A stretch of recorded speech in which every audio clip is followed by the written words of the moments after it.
Hey guys, it's Kelsey, your best friend on the homestead from roughandtumblefarmhouse.com, and today we're going to be talking about how to refurbish a rusty cast iron skillet. I'm not using any sort of harsh chemicals, we're just using some really simple things and a little bit of elbow grease to clean them up.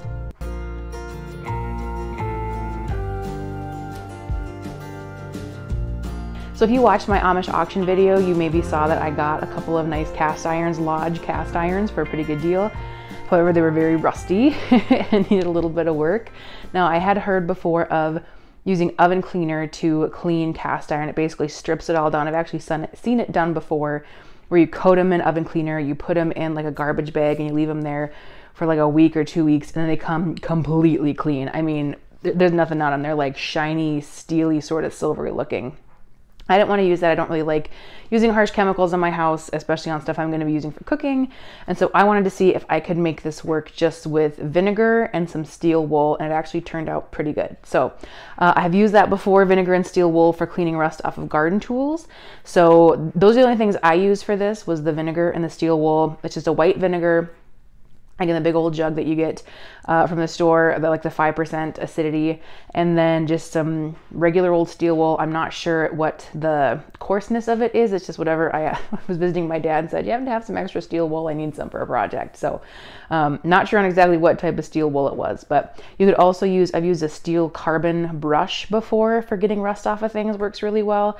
I just couldn't find mine. So the first thing that you want to do when you're starting this process is you want to give everything a good rinse, or even kind of a scrub. You want to take off any excess stuff that you can, so the vinegar is really right on the rust and can go to work on that. So I did this whole process outside because it's actually pretty messy and greasy and goopy, and also that way I could keep an eye on my kids and let them play, and I worked on this with the hose.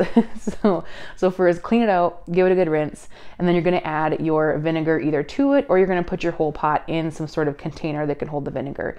The skillet was so giant that I actually couldn't do that. I just poured vinegar directly into it. I was lucky there wasn't a lot of rust on the outside of it. It was primarily on the inside. So took over a gallon to fill this sucker up, and then I just did a little bit too on the other cast iron sort of pancake type skillet. I guess I'm not sure you can use it for anything, but pancakes was kind of my thought. So I let that vinegar sit for an hour, and then I poured it out into a container in case I wanted to soak it again, because you certainly can do multiple soaks, but it seemed pretty good with just that one soak for about an hour. So if you do this process and do some scrubbing and you're finding you still have some more on there, just add more vinegar to it. So after I let it sit for an hour, poured the vinegar out, and then I went to work on it with the steel wool. I also used a scraper. In my case, I just had whatever was handy. It was kind of an old broken pair of garden shears, and I used that to kind of work some of the gunk off of the bigger pan. Now, some of you might want to come for me for that, because you might think that that's good seasoning, but I did get these pans from an auction. They were sitting outside, I don't know whose garage or whatever it was, and I really wanted to take off as much of this kind of outer layer of seasoning that is on there as possible, along with all the surface rust. So you can also use like a toothbrush. I did use as well kind of a bristly brush here to scrub it before I did the steel wool, just to really make sure I was getting down into those pores as well as possible. So after you give it a good scrub, then you want to give it another rinse, and that gives you kind of an idea of if you've gotten most of the rust off or not.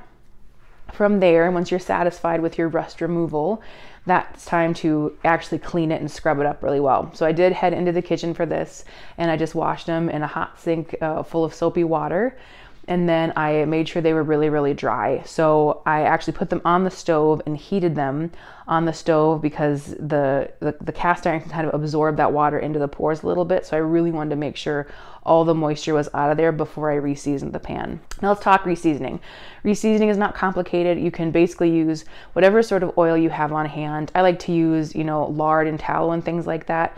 Those can go rancid, and since I'm not probably going to use this monster pan like every single day, it's not going to be my go-to pan.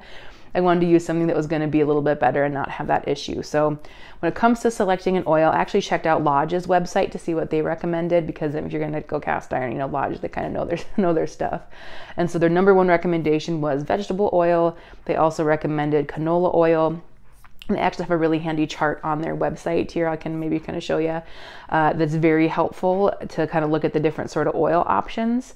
And I'll link to that below as well, so you can check that out if you want. Because what we're going to do now is we're going to coat our pan in oil. I had coconut oil on hand. It's not necessarily the best choice, but I don't really keep vegetable oil in the house or canola oil. So coconut oil is what I had. So you want to just give a nice coating to the whole pan, inside, outside, handle, the little like dip in the handle, little hole, you know, where you'd hang the pan, get that really nice and coated. It doesn't need to be dripping in oil, but you want it very well coated. And then we are going to heat it in the oven to whatever your oil smoke point is. So coconut oil, I think it was just 350 degrees. And so that's what you want to heat your oven to. So you want to put the pans then in the oven, flip them upside down, stick them in the oven, because that'll allow any excess oil to drip out. I didn't oil these too insanely, so I wasn't really worried about oil dripping out. But if you went pretty gangbusters on this, you might want to put a pan underneath them to catch any oil drips that fall, so you're not, you know, starting a fire or something in your oven. And then you want to let it heat in there. I did for 1 solid hour. So when that oil reaches its smoke point, something happens called polymerization. And so basically that oil all comes in kind of a slick sort of a sheen and creates it's actually like a hard, it doesn't feel hard, but it's described as like a hard surface with the iron that helps keep food from sticking. So that's what you're doing here, is you're polymerizing the oil with the cast iron. So once it's done that for an hour, I just switch the oven off and I let it just sit in there until it cools down to room temperature on its own. So maybe it's something you want to do in the evening, and then in the morning you can pull them out. And then you're going to want to wipe off any of that excess oil that's on there, and your pan is ready to go. So it's really impressive what just a little bit of vinegar and elbow grease can do to rehab a pan. I don't know if anyone else was bidding on these when I bid on them at the auction. They do that goofy thing called choice, where it's a whole bunch of different things that may or may not be even closely related to each other. I think there was probably like a garbage can, and then these cast iron skillets, and then like a rocking, like just random stuff. And so I had no idea if people were trying to bid on that or bid on the pans. So, but I think that's maybe why they didn't get as much attention as they could have, is because they look pretty rough. But now I'm already using them in my kitchen and loving them, and I'll have them forever. So do not let rusty cast iron deter you. You can do a lot to fix them up. I've seen some other folks use too for rust on cast iron. They might use a coarse salt, like a kosher salt, like a Morton salt, to scrub it as well to get rid of that rust. I've also seen some people use sandpaper.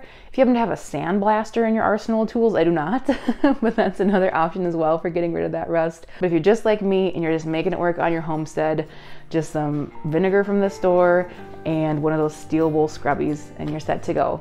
Now, if you really like this information about how to restore your cast iron, I will link up here some other great videos about cast iron, including a review of the Lodge cast iron bread pan, which, spoiler alert, I really loved, and some other great cast iron content as well. I'll link below in the description box. Thanks so much for watching. We'll see you next week for more farming, family food, and fortitude here at our Rough and Tumble farmhouse.